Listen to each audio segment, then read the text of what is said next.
Francisco Ortega Rodríguez, o más conocido como el Sacamantecas.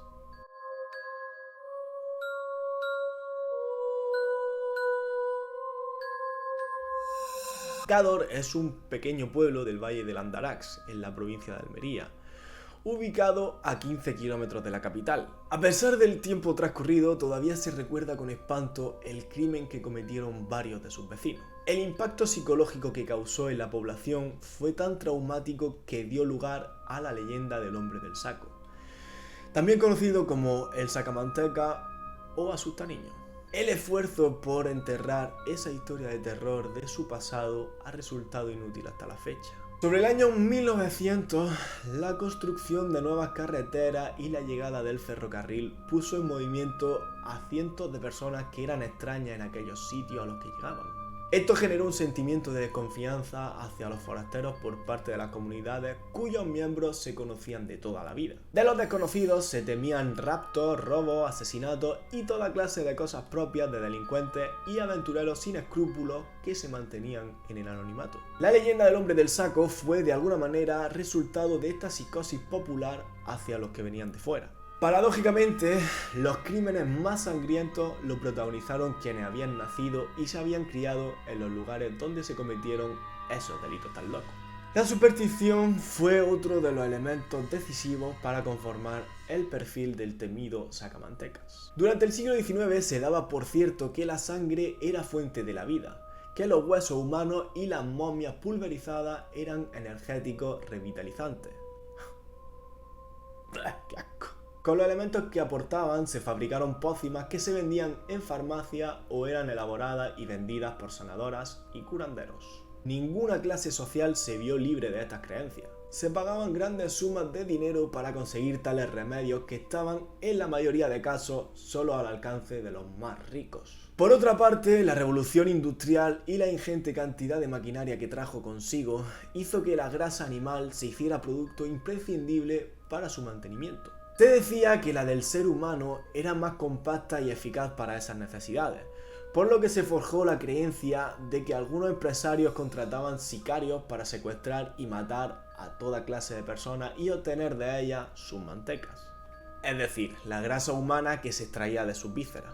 La incultura hizo que se profanaran cementerios o se robaran tumbas, algunas incluso de incuestionable valor arqueológico. De Egipto se trajeron momias que eran pulverizadas para utilizarlas en la elaboración de pomada. En la prensa se leían historias de personas que habían sido asesinadas para robarle alguno de sus órganos. Se temía sobre todo la desaparición de niños, como es obvio. Por su seguridad se les prohibía hablar con desconocidos, bajo la amenaza de que cualquiera de ellos podría ser el hombre del saco. A mediados del mes de junio de 1910, Francisco Ortega, apodado El Moruno, de 55 años de edad, fue diagnosticado con tuberculosis.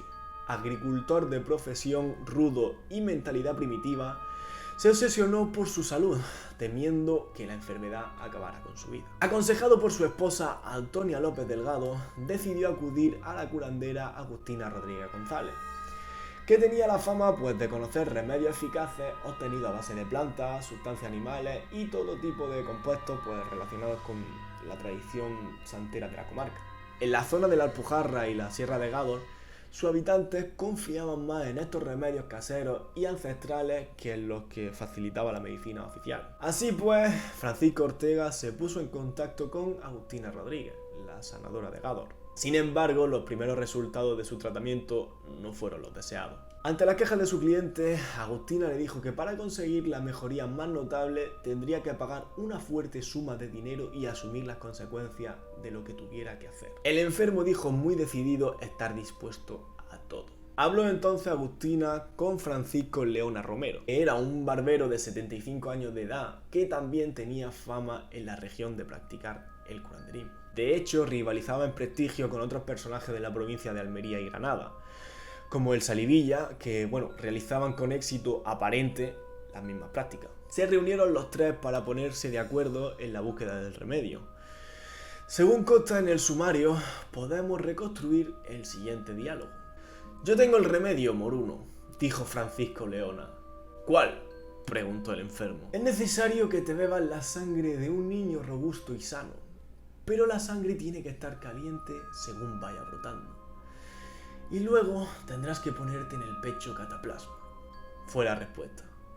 ¿Pero para matarlo?, preguntó el moruno. Sí, claro, respondió Agustina.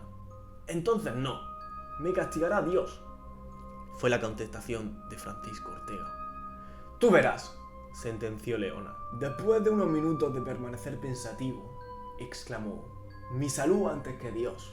¿Qué coño? Acordaron que el precio del infanticidio costaría 3.000 pesetas. Francisco estuvo de acuerdo y así cerraron el trato. Pagaría 3.000 reales de adelanto y el resto cuando pudiera reunir tal cantidad.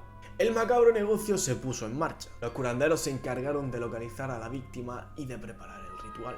José Vázquez Santiesteban, un jurista de fama en la época y doctor en Derecho, trazó un perfil psicológico de Francisco Leona. Francisco Leona, el barbero, era familiar del alcalde del pueblo y estaba también emparentado con el juez del municipio, que ejercía de farmacéutico en la localidad. Vinculado a estas personas que ejercían su caciquismo en Gádor y la comarca, sus tratadas habían quedado siempre en la más absoluta impunidad.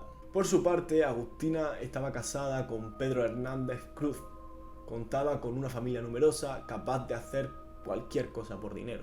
Decidieron elegir a un candidato fuerte y sumiso que pudieran ayudarle en aquello que requiriera trabajo arduo, como transportar al niño hasta el cortijo o sujetar cuando éste se resistiera. Propuso a su propio hijo Julio Hernández Rodríguez. Decidieron que le darían un pago de unas pesetas. Julio, embrutecido y sanguinario, era conocido con el mote de El Tonto. Aceptó sin dudar ni un momento formar parte del plan. Acompañó a Francisco Leona en el lugar del secuestro del muchacho y ambos lo llevaron hasta el lugar en el que tendría que ser sacrificado. 50 pesetas le prometió la madre de Julio, dinero que necesitaba para comprarse una escopeta para poder salir de caza. A Julio le gustaba matar pájaros y perdices, con los que disfrutaba mordiéndoles y arrancándoles la cabeza cuando los animales aún estaban vivos. El 28 de junio de 1910, el matrimonio compuesto por Francisco González Siles y María Parra Cazorla vivían en La Rioja cuidando de sus 5 hijos. Le habían puesto los nombres de José, de 13 años, María, de 12 años, Francisco, de 10 años, Bernardo, de 7 años y Dolores, de 6 años. Se ocupaban de sus tareas cotidianas sin darse cuenta de la tragedia que pronto iban a protagonizar. Después de comer y como de costumbre, Francisco se marchó a trabajar sus tierras. María, cargada con varios bultos de ropa, se dirigió a una balsa próxima. Con ella fue el menor de su hijo, Bernardo González Parra. Jugando con otros muchachos, se alejó del lugar en el que se encontraba su madre. Su padre, que lo vio merodear por los campos, le echó la bronca y le mandó volver a casa, con el recado de que él llegaría tarde, pues pensaba recoger algo de leña en los montes. Pasaban las horas y el niño no regresaba. La preocupación y el temor se apoderó de la familia,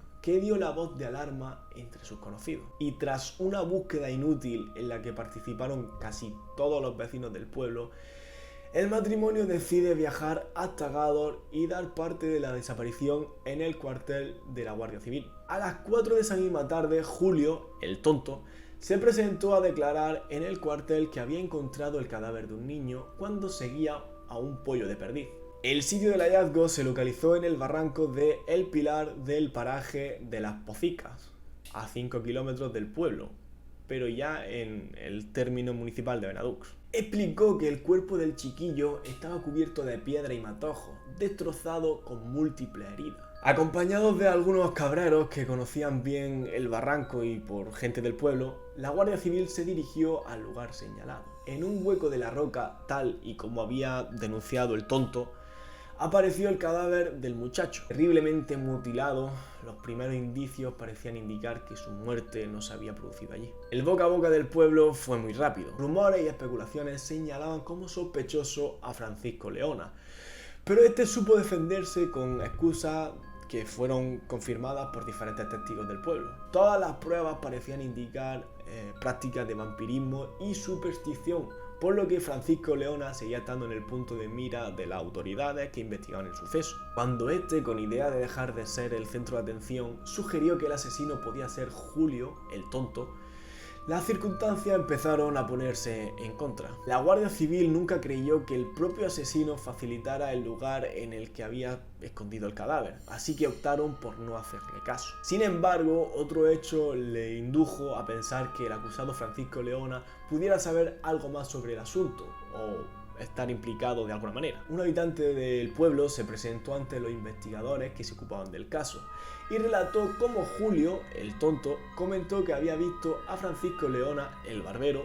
matar al chiquillo mientras permanecía escondido detrás de unos matorrales. Describió cómo Leona le golpeaba la cabeza con una piedra hasta dejarlo sin vida. Una vez ya no respiraba, le extrajo las tripas con una navaja. Julio, el tonto, se había decidido a delatarlo movido por un sentimiento de venganza. Agustina Rodríguez y Francisco Leona habían acordado pagar a Julio 50 pesetas por participar en los hechos. Con esa cantidad, el tonto pensaba comprarse su tan deseada escopeta. Sin embargo, una vez cometido el crimen, Francisco Leona dijo a Agustina que ese dinero tendría que pagárselo ella de su parte. Tanto Julio como su madre se sintieron engañados y decidieron dar un escarmiento al barbero. Francisco Leona siguió declarándose inocente, apoyado en los testimonios que le exculpaban. Más tarde se sabría que eran falsos, pues la gente que dio por verdad el testimonio de Francisco Leona habían mentido sometidos a la presión que ejercían sobre ellos los mandamás del pueblo, a cuyo círculo y familia pertenecía al asesino. Los dos hombres sospechosos fueron conducidos a la cárcel de Almería. Por el camino, las personas de Gádor y La Rioja se acercaban para insultarlo. De todos los cortijos de los alrededores acudían a presenciar el traslado de los detenidos, que iban escoltados por numerosos efectivos de la Guardia Civil a pie y a caballo. Al principio, ambos negaron todas las implicaciones. Luego, Julio aceptó haber participado como cómplice, señalando insistentemente a Francisco Leona como autor del crimen que acabó confesando. Al sumario se fueron añadiendo otros nombres hasta que fue posible establecer el motivo del infanticidio, cómo lo hicieron y las personas que habían participado.